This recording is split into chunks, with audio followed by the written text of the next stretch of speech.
Good morning, everybody, and welcome to the Meta Cafe.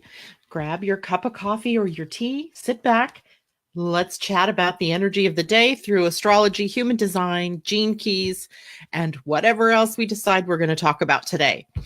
I hope everybody had a wonderful Halloween. I had fun, dressed up like I don't know what I was dressed up as, but it didn't really matter. It was just fun to be in costume.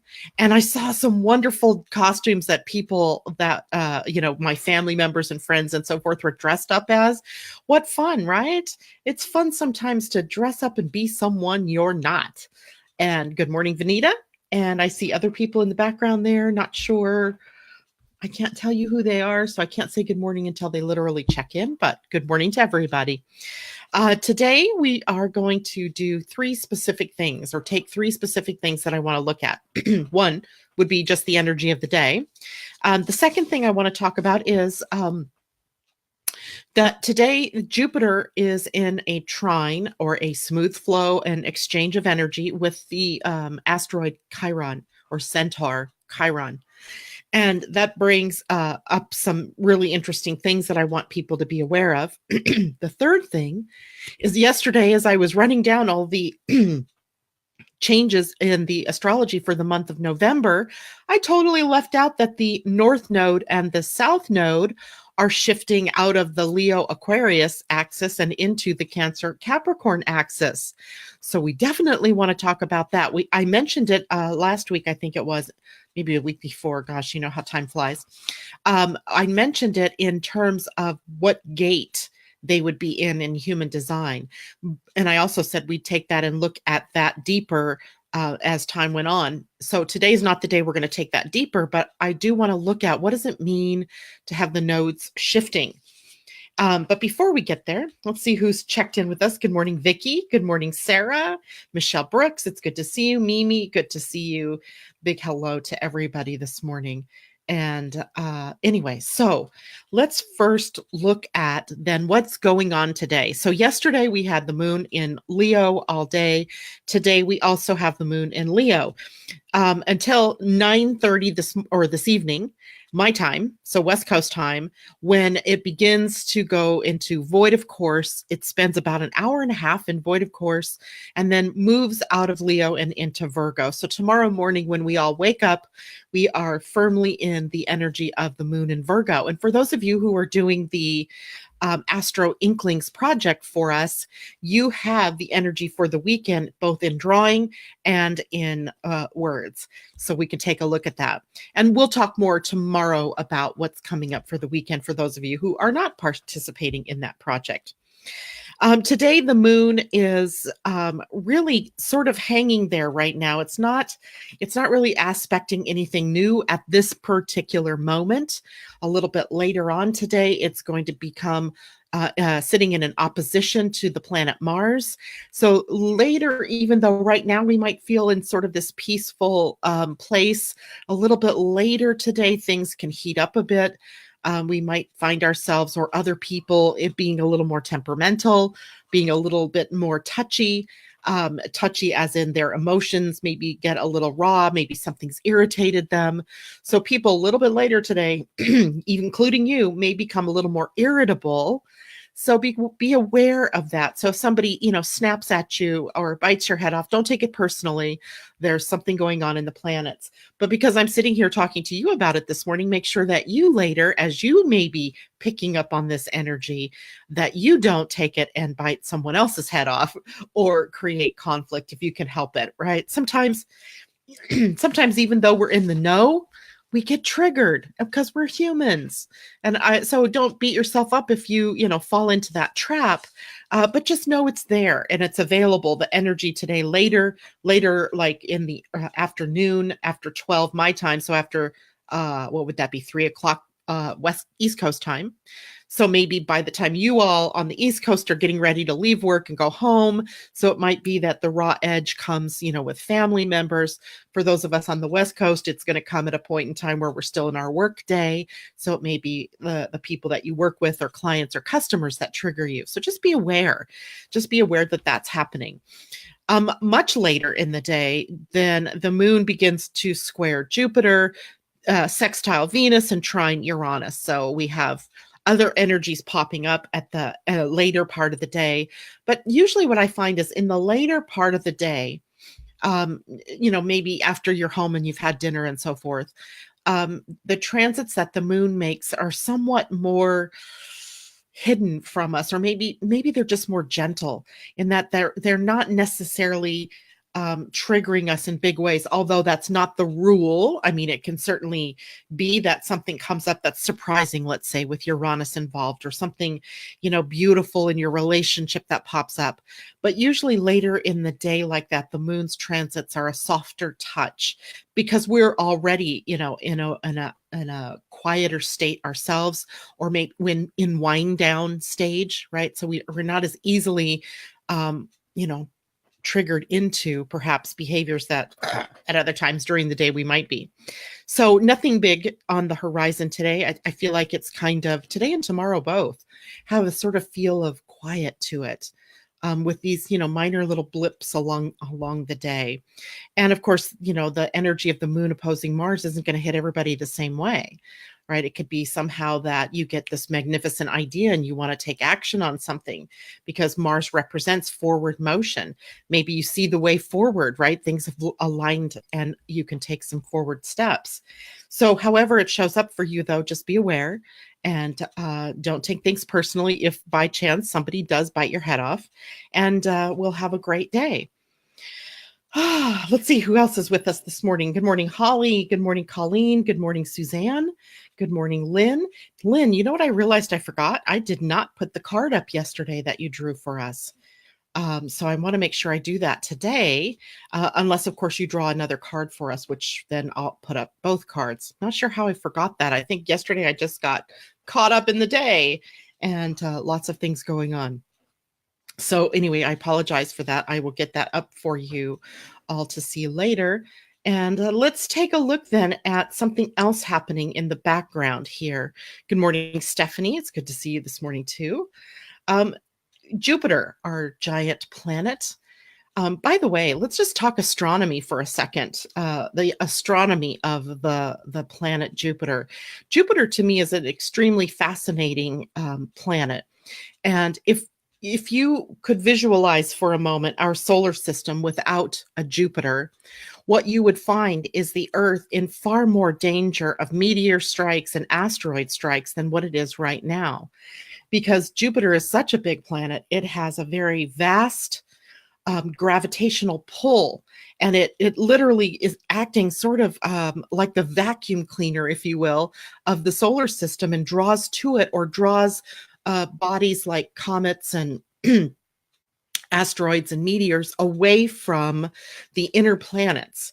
Now, it doesn't mean that we don't get hit, but can you imagine what might happen if we didn't have a Jupiter that was, swishing planets or bodies out of our way, and or drawing them to itself. So Jupiter in astronomy is important. So you get the idea how important it might be even then in astrology. Good morning, Debbie. It's good to see you. So when we're looking at Jupiter, then right now he is sitting at 28 degrees of the sign of Scorpio. Remember, we talked a couple of days ago about it's getting ready to move. It's in those last couple of degrees. It's going to move into Sagittarius next week.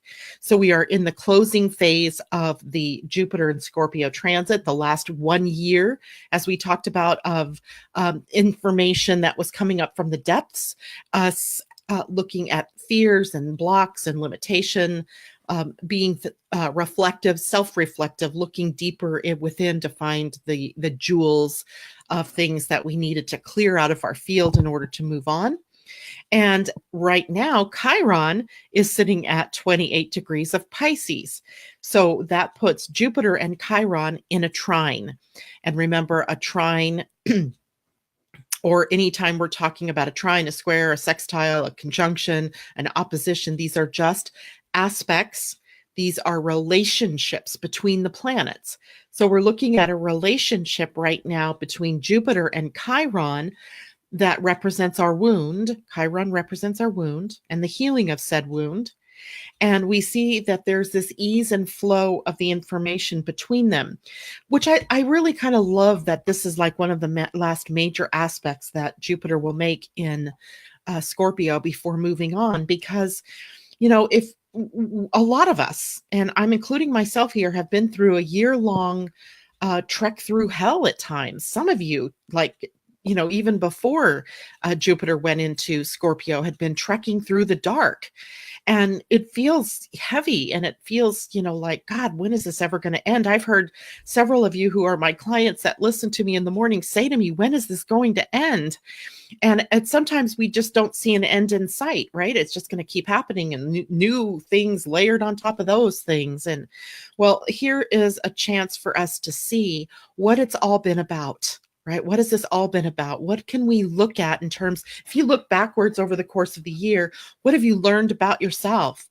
What have you learned that's your Achilles heel, if you will? What's been hanging over your head? What's been holding you back?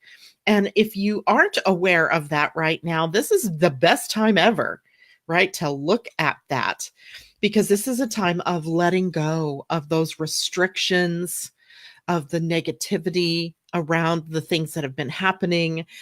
It's time for us to let go of being victims, because Chiron at the 28th degree of Pisces is in territory he's already been in. This is him retrograding backwards into Pisces and giving us that last glimpse, if you will, of being able to clear out victimhood, because his next stop when he moves forward again into Aries is going to be about, now, how do we burst out into the world in the full glory of who we are? So right now we have this last sort of opportunity to clear out the negative things. Note that Scorpio and Pisces are both water, and water equals emotions. So this is emotional encrusting, things that are deep. Scorpio is a sign that I generally think of as one that likes to hold on to things, right? That holds on to grudges, to emotions, to people, to jobs, to things, literally longer than necessary.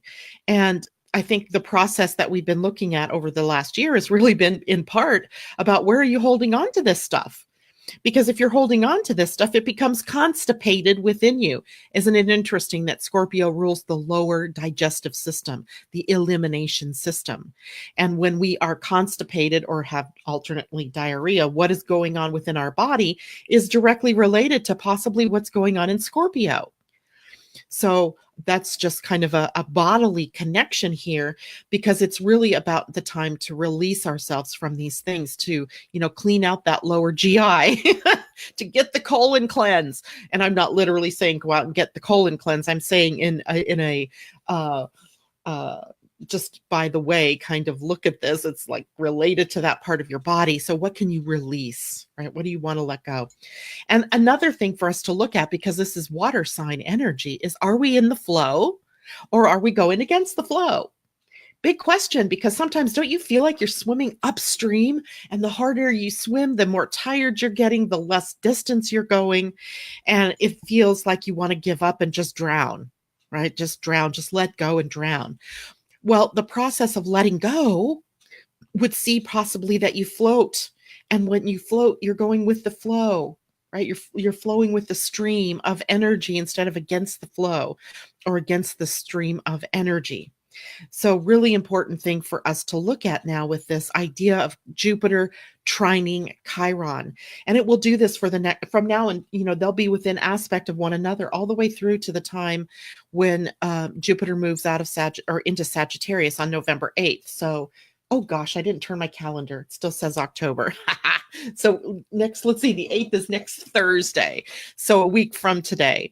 So we take this last chance, do it, get your journal out, do something, that's good for you, and look at, what is it I'm still holding on to? What can I let go? And if I let go, I'm not going to die, right? If I let go, I'm just going to go with the flow, perhaps. So, and that might mean, it plays out in many different places, wherever this is going on in your chart. So you could look to where you have Scorpio and Pisces and what other planets are hanging around there, because that might give you some additional information about the spiciness, right? The flavor of how it will show up for you. Let's see, Debbie, I woke up this morning sick as a dog and no voice. I was totally fine a few hours ago, so I must be still letting go with gratitude. There you have it. Or Debbie, you just yelled too much at the Pats game on Monday night. It's a possibility, right? I had, last night I appeared on a show with, in Tam's Magic Makers group. I think it's called Magic Makers. It's a private group, so I couldn't invite you all to come unless you were members of the group. And I invite you to go take a look at the Magic Makers group she has and see if it's something that you resonate with and you might want to join. But I was on the show with her last night and, or the broadcast, and she had a few women on there and they were talking, they were really interested in the connection between astrology and the body and the healing of the body. And it is really interesting because everything that goes on as above, so below, as without, so within. And so we have this really good connection to the things that are going on with our bodies, to some things that are happening in the sky or in your chart or being affected, affecting you personally versus maybe affecting someone else. And Debbie, I know we could probably look at your chart and maybe, looking into the throat center of your human design and seeing maybe where you've been using your voice inappropriately, maybe speaking up when you're not meant to, or not speaking when you should, because we can toggle between these two things. Or in another way, Debbie is a Taurus. Debbie, I hope you don't mind me picking on you like this. I'm really not picking on you. This is all with love. Debbie is a Taurus, and Taurus energy right now has Uranus sitting in it. And with Jupiter opposing Taurus, because it's in Scorpio and they're opposite signs from one another, Taurus rules the neck, the throat, the thyroid gland, everything to do with this area. And so maybe there's some pressure in Taurus. And I can't remember, Debbie, where Taurus, where your sun is. I think it's in the 5th house. I think that Taurus is in your 5th house. And this may be about the depth of things that have been happening in your life over the last year, and maybe a call for you to have more fun, more play, more pleasure. The 5th house is about taking vacations, about just letting go of all of the chatter and all of the stuff going on in your outer world and just have fun. Just break it out, break it down. Yes, Taurus controls the throat. Exactly. So we wish you well. We wish you speedy healing, and maybe just, the drill, lemon and honey or whatever it is that works for you. I know this morning I woke up sort of feeling like that too, but I think it's more for me up in my nose. Being inside. Debbie says fun works for me. I think fun works for all of us. If you undertake some of this work that we must be doing, there's lots of work for us to be doing, and it's important work. I don't want to minimize that, but it doesn't have to be drudgery. It doesn't have to be ugly. There may be ugly things that come up, but we can still have fun with this, because after all, this is about you getting shiny and clean and reducing the load and the burden of your life, your shoulders. If you ever feel like your shoulders hurt or your neck hurts, it's because you're carrying burdens, worries, fears, and let them go. Let them go flowing down the river, out to the sea, and let them just magically be taken away, down river, go, bye, see you. Release yourself from those burdens. And this is the opportunity that we have right now. This is really about in the maybe the underside here, the understory is really about our stories of victimness. And I say stories. I keep this thing right above my desk here. It says, how will you tell your story? What story have you been telling yourself? We tell ourselves all kinds of stories every day about why things are happening, about why this is happening, about why that's not happening. And what are those stories based in? Is it based in love, or is it based in fear, or is it based in worry, or, the past? So we have this really key time right now to kind of let go and allow ourselves to be different. And I think it comes full circle when you really look at the human design aspects of what's happening with both Jupiter and with Chiron. Chiron sits at gate 25. And gate 25 is a gate of universal love.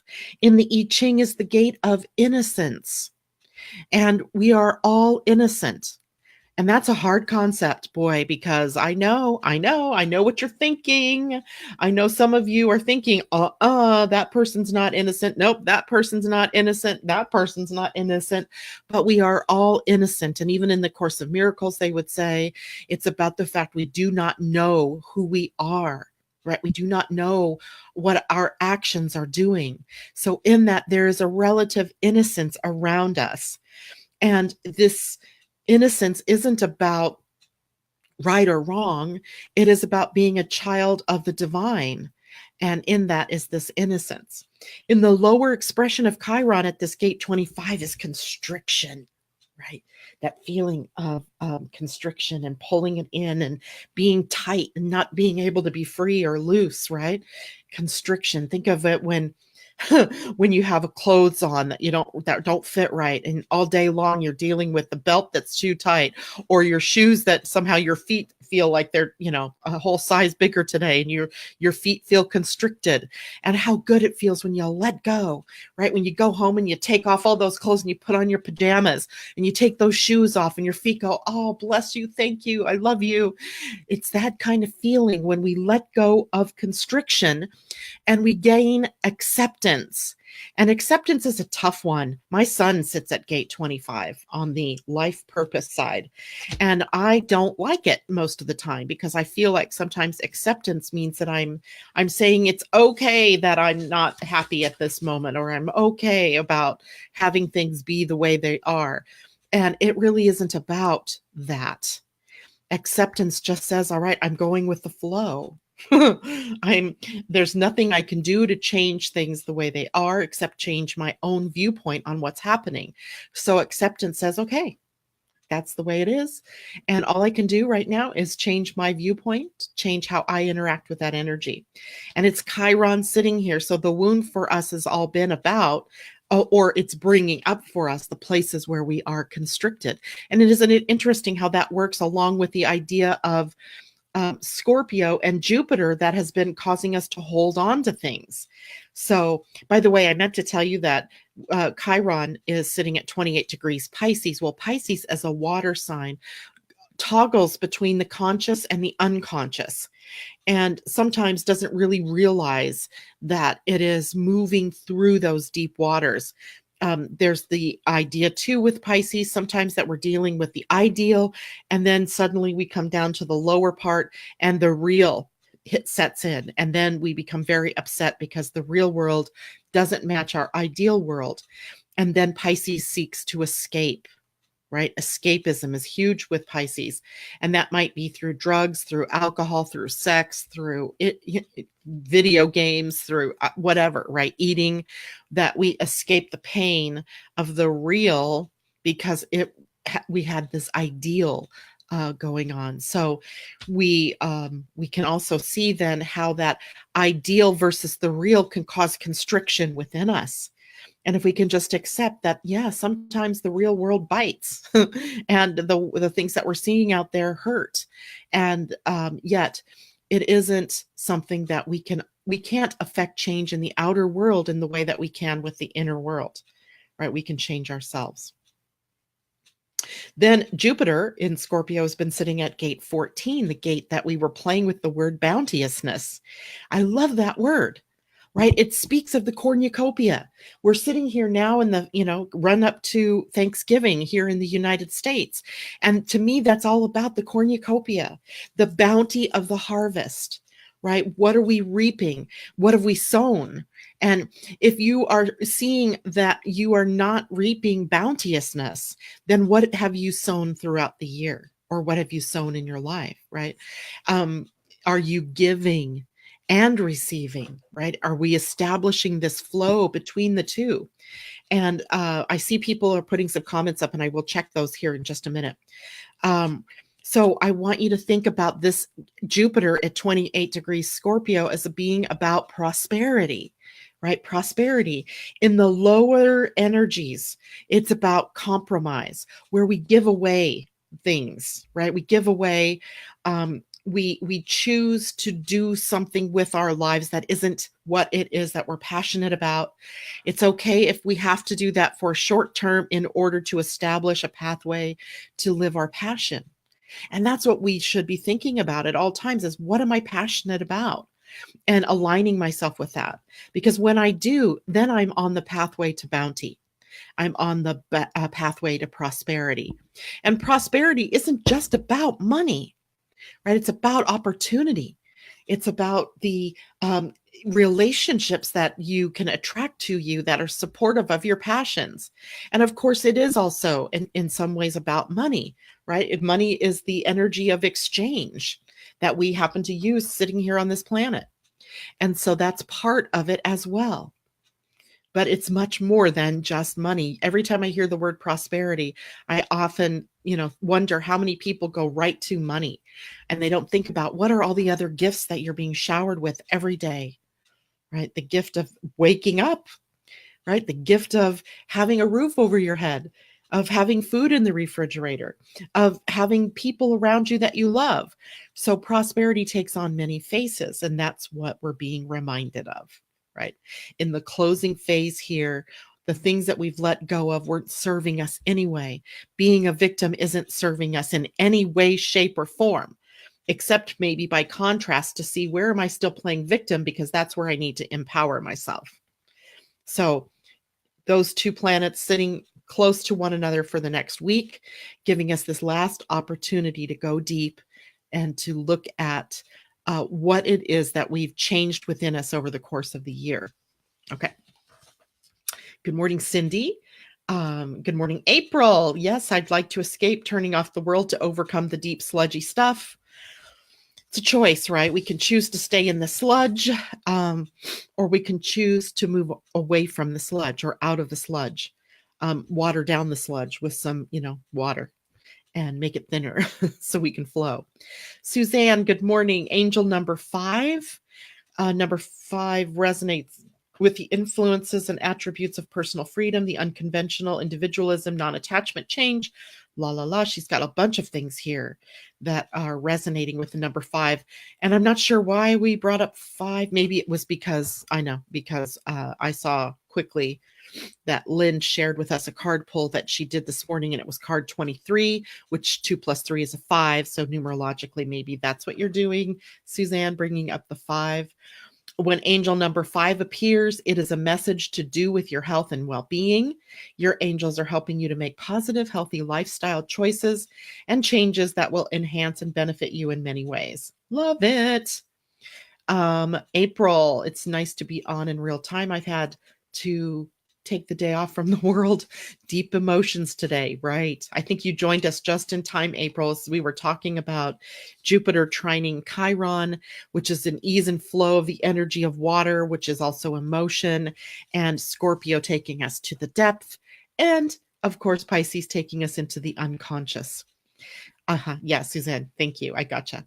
So Lynn Goldberg, who I'm going to be introducing you to sometime next week, we haven't set the date for sure yet, is someone who we've just recently been sort of introduced to here in the morning, because she has this wonderful deck called the 64 Faces of Wisdom, I think it is, and based on the gene keys and human design in some ways. And she has been pulling cards for us in the morning. So for those of you who are new or haven't been with us in a couple of days, that is what she has pulled for us. And the card today was 23, the gift of simplicity and the shadow of complexity. And the siddhi, or the highest expression, is quintessence. This happens to be my attractor in gene keys, right? I tend to attract people to me that need to be simplified. And in essence, I can help people simplify their lives in some ways. So the card says, do you want to be happy? I am here to encourage you to keep it simple and just slow it all down. You don't have to solve every problem. Find the clutter in your mind and in your environment, then let it all go. Notice how much more relaxed your body becomes when you release yourself from having to figure it all out. I invite you to trust that life has its own way of dissolving knots. Let your knowing, gentle heart lead the way towards luscious simplicity. Juicy guidance from the Wisdom Keepers, 64 Faces, and Rosie Aronson, who is the author and the artist, I believe, of those cards. Love it, love it, love it. Thank you. And I can't wait to introduce you to Lynn. And Lynn, maybe you can type there for people how to find you on Facebook, because I noticed yesterday you said in our conversation you were talking about the name of your business, and I didn't write that down. So if you can type it there for people, let them know how to find you on Facebook, and they can connect with your card readings. I saw that you did Facebook Lives, and maybe they can get introduced to you a little bit before we have you on the show next week. So, all right. Any other comments? Good morning, Alicia. It's good to see you. Anybody else that's new out there that I might have missed, welcome. And I'm glad to see you out there and happy to have you join us this morning. So the last thing I want to talk about is, like yesterday afterwards, I was sitting there going, I didn't bring this up, but it's okay, because today we get to talk about the idea of what it means to have the nodes, the North Node and the South Node, shifting out of Leo and Aquarius where they've been and moving backwards as they do. They move backwards through the zodiac, and they move into Cancer and Capricorn. The North Node in Cancer, while the South Node is in Capricorn. And I think, I don't know if we've ever really looked at this very deeply. Maybe we have, but I'm going to bring it up again. So if I'm repeating myself for some of you, I'm sorry, and maybe you can take away something new.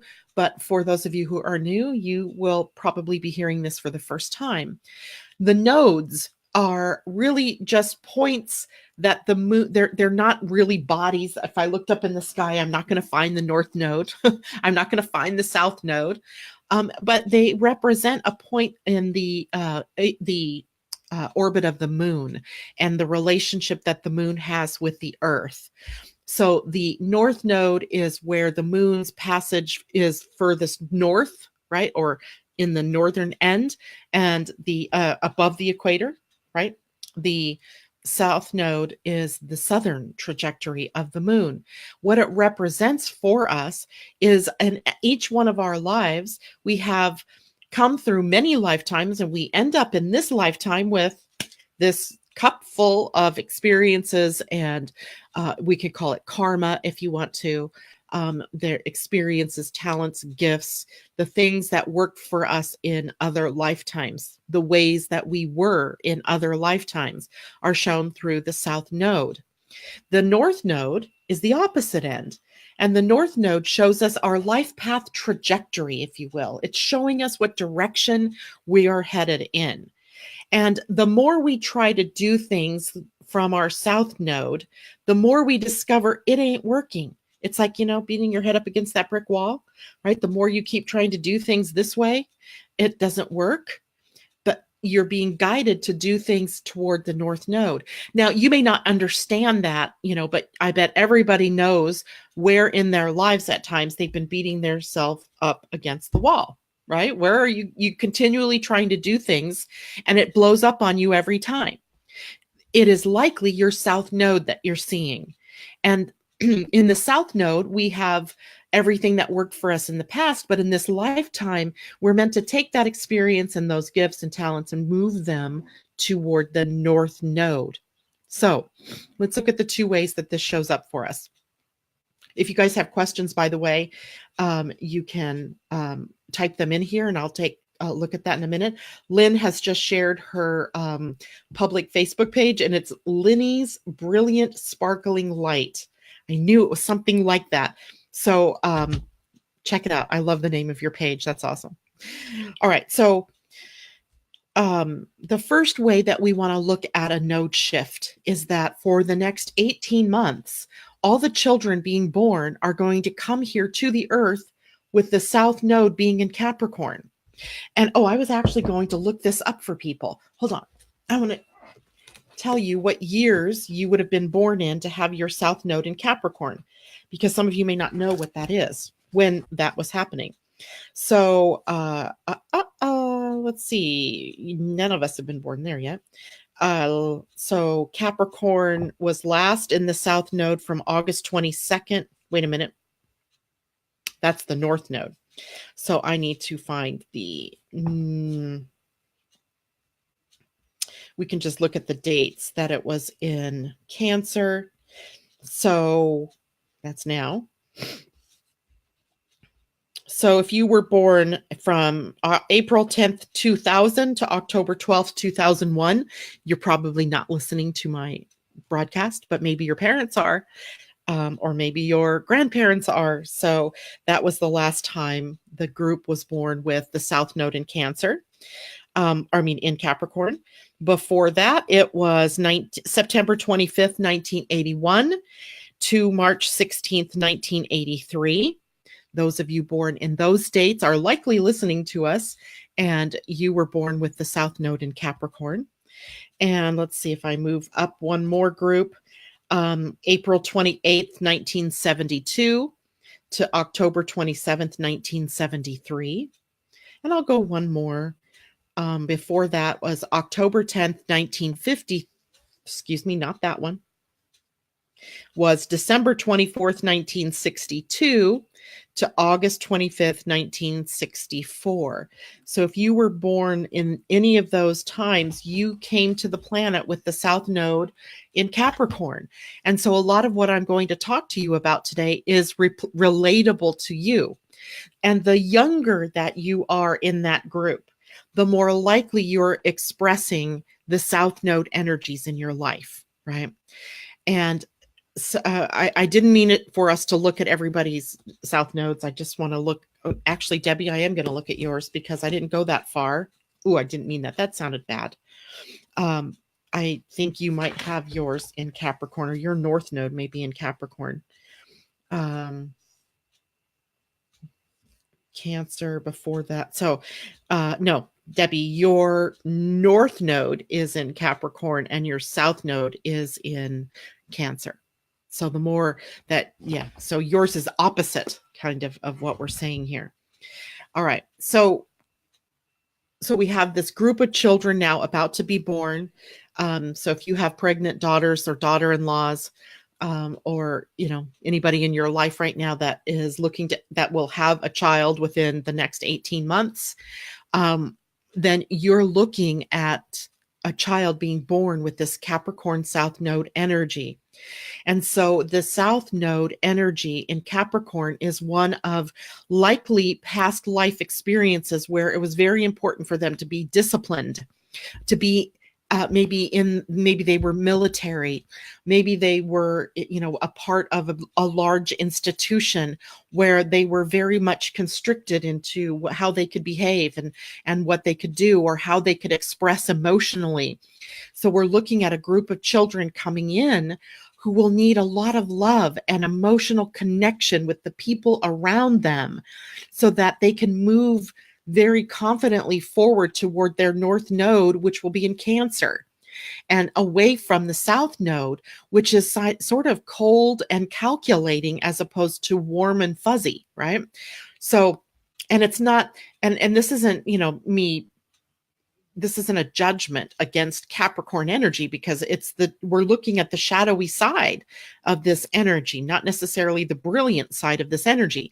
The brilliant side of the South Node comes in when they realize that the gifts and the talents that they have brought with them, which might be the ability to be goal-oriented, to be focused, to be able to see how to build from the bottom or ground up, to stay the course for perseverance and endurance energy.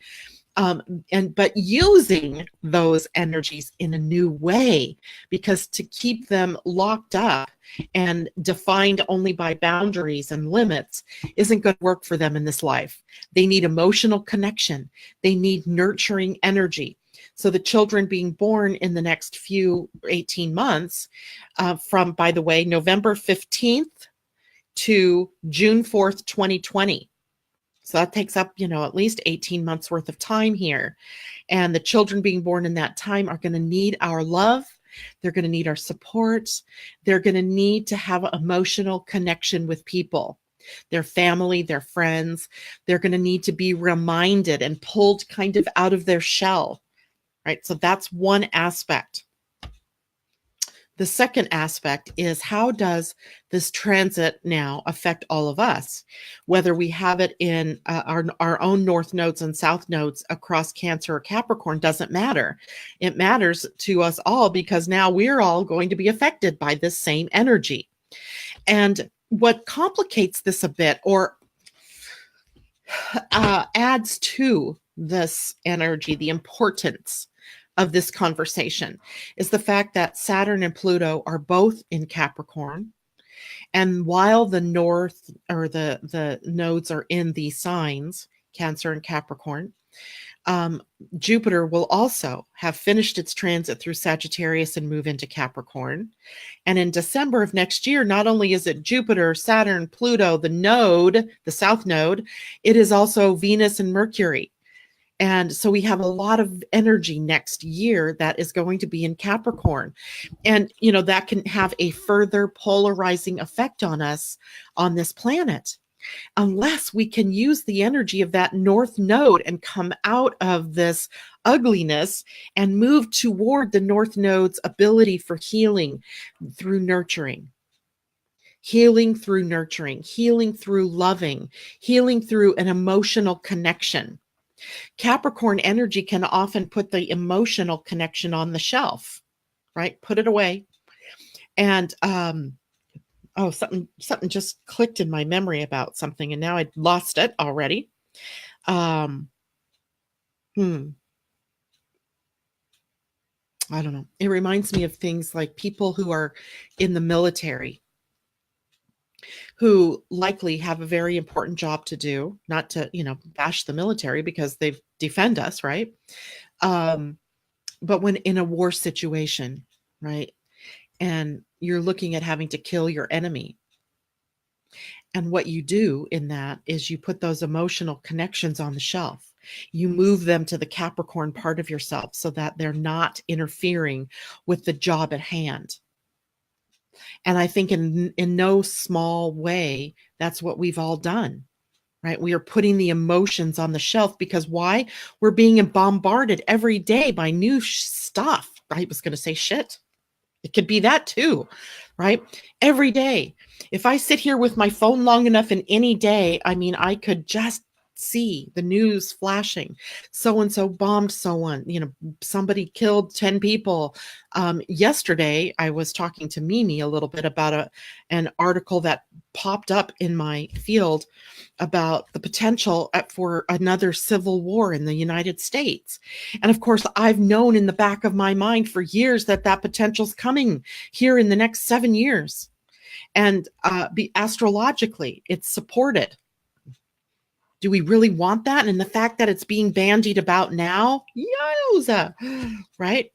And in the article I read, they were talking like other people have been, from other, parts of the country have already been talking about this idea of another civil war. I don't want that. Do you want that? I don't want that at all. And the only way that we could go to war with one another is to fall prey to the South Node, in this case, Capricorn energy, that sees our connections between one another disregarded or put away, forgotten. And I don't want that for anybody. So for wherever this is happening for you in your chart, make the emotional connection, move toward the North Node. It's the South Node that's in Capricorn. We don't want that necessarily to be the expression of our energy. We want to take the best of that, the ability to maybe build new infrastructure to support what's going on here in our country, and to be able to be nurturing toward one another, to take care of one another, to enact legislation that is carefully crafted to be emotionally supportive, and not that Capricorn South Node that's all business, right? All business. Does not see that that there is problems in coming in and being, tightly constricted, right? Being that disciplined that you can't break free of the discipline. We see it going on right now. We've seen this already building because of Saturn and Pluto in the sign of Capricorn, right? We see that there's so much that we think divides us. the nodal shift into Cancer and Capricorn, my hope and prayer is that we see now what makes us alike, what unites us, right? We're united by love.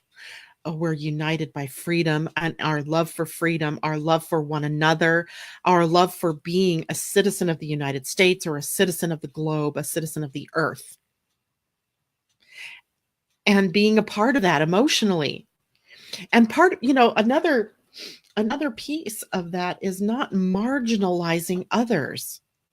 I know I can guarantee you that some of the people that go out and do things like shoot up schools or Jewish synagogues or high schools or where whatever is going on, it's not the problem that they can get guns. It's that in some way, somewhere, they were not emotionally nurtured. They weren't given love for whatever reason. Now, granted, these are people that are on an evolutionary path as well, and it may have been part of their evolution to experience that. But if we see someone hurting in the world, isn't it our job, our responsibility to do what we can to help? Right? And that means if you see somebody on the street who's suffering from, being homeless, it's not your job necessarily to take them and make them find a home, but at least to send them heart energy, send them love, whatever it is that you have in that moment to be able to give to them, even if it's just a silent prayer as you drive by or you walk by, blessing them, helping them to see their beauty, right? I'm not saying that you have to go out and become activists and change the world, but I am saying before you yell at your children, before you yell at your spouse, before you yell at your sisters, your brothers, your, significant, whatever, before you, get that upset and angry, try to see the loving heart connection between them and you first. I guarantee you, if you see that first, you're not going to be able to be the same angry person that you might have been if you reacted and jumped down their throats, right? So it's a really interesting time we find ourselves in, and we have lots of choices left to us. We're not into December of next year yet, and we're not even into December of this year yet. So we have lots of ability right now to be heart-centered, to be more loving, to be more kind, to be more generous to ourselves and to those people around us and anybody that happens to pop into your field, right? What can you do? Love somebody. What can you say? Kind, generous, empowering words. How can you be? Just be love, right? That's really better than doing nothing. And that's even some cases, the only thing that you need to do is to send somebody love, right? Or to send an emotional connection, reach out and have compassion. Forgive. That's another one. Big word. That's big this week. That is big this week because forgiveness is a part of our experience this week. What can we forgive? I'm not saying we have to forget, but I am saying that we can forgive. Forgive is an interesting word, don't you think? Because a lot of people believe that to forgive means to forget. They get that mixed up. That forgetting means forgetting. Forgiving means forgetting. That if I forgive someone for the atrocities that they've committed in the world, that then somehow I'm making that okay. And it's not true. Forgiveness is a suspension of judgment against that person or against the actions they've taken. A suspension of judgment. Who are you to judge what they've done? Until you've walked a mile in their shoes, you have no clue, right? You have no clue. We might be very upset at this man that went into a Jewish synagogue and shot it up. I mean, it breaks our hearts, right? It makes us angry to think that we have a country where someone that is having some mental challenges can go out and get AR-15 rifles or whatever they're called, guns, and shoot up a church. This is the second church kind of shooting, maybe more. I just, two of them I remember very clearly. So while his actions are deplorable, while the outcome is deplorable and sad, we can forgive because it's not our job to judge him. We don't know what he's been through. We don't know what kind of mental issues he might have. We don't know what kind of childhood he had. We don't know what kind of effect we might have had on this man's life if we had applied love to him. We don't know. So in reality, all we can really do is forgive and just suspend any judgment about it. It doesn't mean that we're saying we're forgetting that this is going on in our world. It just says we're not the judge and the executioner. So we have to look at things in a little bit different light. Let's see. What's everybody saying? Okay, Alicia says she's January 1974. She's confused. So let me take a look and see what your North Node is, because it's North Node that's really most important. And by virtue of your North Node, Alicia, you know what your South Node is because it's exactly opposite. So let's see. That was January 1974. So January 1974 puts your North Node in Sagittarius, your South Node then in Gemini. So for you personally, that's your personal path of your journey, right? But by transit, Cancer and Capricorn are showing up somewhere. So don't get confused. There's the two issues I said, right? One is the people that were born with this energy and having to move toward the North Node in Cancer, becoming more nurturing, becoming more compassionate, more loving, more protective, more emotionally connected and emotionally available. But that plays a part also for those of us who are in the transiting of this energy. I just realized that means the North Node is going to sit on my ascendant here shortly, very shortly. And what does that mean, right? And then it's going to move through the dark of my 12th house. Yay. Yay. I'm so excited. So we can, by looking at our own charts, we can get an idea of what our own life path trajectory is from the placement of the North Node and the South Node. And then we can also look at our transit charts and see where is the Cancer-Capricorn axis, because that is where you're going to have to become more emotionally connected. Make sense? Anybody confused? Mimi says, exactly. I find I desire to understand what circumstances led to his behavior to commit such heinous actions. You know, this is what drives me crazy. What if someone, anyone, had just embraced that man in a hug before he went into that synagogue? Maybe just saw him in his car ruffling around and just said, "You look like you need a hug." Would it have changed things? I don't know. I'm getting chills. I don't know. We don't know. But sometimes we have this, cloak on, like we just don't see the people that are hurting around us. We're walking down the street busy, in our lives, getting to the store, getting to the, whatever bank, whatever we need to do. And we're totally blind to what's around us. And I find that kind of sad. I've done it, where, my least favorite thing is when I'm on the, getting off the freeway and, there's the light at the end of the off ramp, and who's standing there but people with signs, I need help. I need money. Just every little bit helps. And my more jaded side says, yeah, and I bet you take it immediately to the liquor store and buy a bottle of beer. That's my more jaded side, my more negative side. Because there are people that take advantage that way. But then there are people who are genuinely down on their luck. And why shouldn't we extend a hand up, right? Or give them anything at that moment that might bring some comfort. And I think the other thing is, there was one time I was in the parking lot of a Safeway grocery store. And there was this man, and I saw that he had 2 kids with him. And he walked up to me in the parking lot and said, that's my car over there. It broke down. I have my 2 sons with me and I have no money.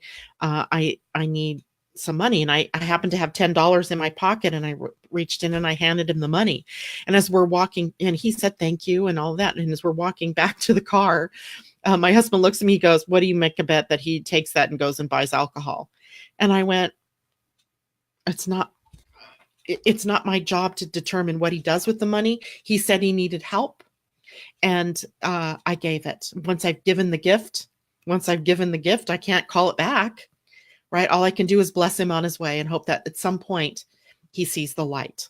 And that's what I said to my husband. I can't control what he does with the money. I've given it to him now, right? It isn't my job to control that part, but from my heart to his, I was in a giving space and I gave. So, Stephanie, my father always used to say that the act of kindness is that you extended yourself. What they do with it is their challenge. Absolutely. That's so profound. I'm getting goosebumps again. Stephanie, thank you for saying that, because it's true. Many times people say things, you hear it, I'm not giving that person any money anymore because every time they do, they waste it. Well, you've just denigrated the gift. You took all the gift out of it, right? The gift wasn't the fact that you had thought that they were going to spend that money on XYZ. The gift was that from your heart to theirs, you were giving, you were in a space to give. So that's so important of a distinction. You're welcome, Alicia. And anyway, so much, my heart is full, and it is also breaking in some respects for the world that I see around me. And, the things that I can't do. There's so many things I would love to do and fix and take care of. That's my Cancer rising sign right there. If I could take care of the world, heal the world, I would. I used to take in strays, not only animals, but stray people, right? If they would be homeless, I'd be like, come live with me. I'll take care of you. And then, of course, I'd get angry later when they turn out to be bums and they don't have any intention of doing anything that they, that would be good for them. So it's a part of my life that I feel, right? I feel. And some of you may have that going on as well, but some of you may have blocked that part of yourselves off. And I understand why. In a harsh world, sometimes it's the only thing you can do to save yourself the pain. But I invite you all to open up your hearts. The world needs you to open up your hearts and give in whatever way that is that you can, right? It doesn't mean that it has to be money. Maybe it is just a hug. Maybe it is, you see a child that needs a coat and you happen to be walking into the store and you come out with a coat. I don't know. That's up to each of you. But the more we do this, the more that we create that space of giving to one another, not just the things, but the emotional heart-centered connection to one another, the more we are affecting the change on this planet and taking action on depolarizing. Is that even a word? Healing the division, healing the rift. So see how that feels. Try that on. Demonstrate it somehow in your life. Call up somebody that you haven't talked to in a long time and, share your heart connection with them. It's easy to do. So, all right. That is it for me. Let's see. Debbie has a comment. True giving has no expectations attached to the act. Absolutely. Suzanne says that's me too. Yeah, exactly. And yet it's so easy to give. Right? It is so easy to give, in whatever way that you have that you can give. Even if it's just a kind word. How many times do you pass by a homeless person and you don't say anything, right? It's like, get me out of here. Just let me walk by. What if you just said, hello? My heart is with yours. I feel for you. I mean, that goes a long way. Kindness, generosity, emotional connection. We are human beings and we expect that emotional connection. I mean, it's a part of what makes us healthy, is that emotional connection. And these people out here that you see that are creating havoc, or who value life so little that they could just walk in and use something like religion as a tool to justify their shooting up a bunch of people, is really in need of more love and help. So anyway, it's amazing to think about what we might have affect in someone's life by one simple gesture, one simple word. So think about that as you go through your lives. What can you give? How can you lend out prosperity? And prosperity may be just in a hug. It might be in just a kind word. And of course, Chiron at 25, its highest expression is universal love, expressing love for the universe. So anyway, that's it for me today. Thank you all for joining me. It was great to be here, and I'm sending you all love and happiness and much healing energy. I will see you all tomorrow. It's Friday, and we'll be talking about the energy for the weekend. And that's it. Take care, everybody. Thank you. Bye-bye.